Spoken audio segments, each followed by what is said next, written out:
Hi, Bong Alcaide here. If you're a fan of fresh citrus with a warm, spicy kick, so eto na yung para sa'yo. The ever popular, ang popular na pabango ng lahat.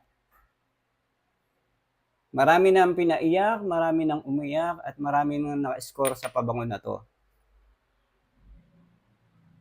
So, mention lang natin sa taas yung accords, no? Flash ko na lang sa taas.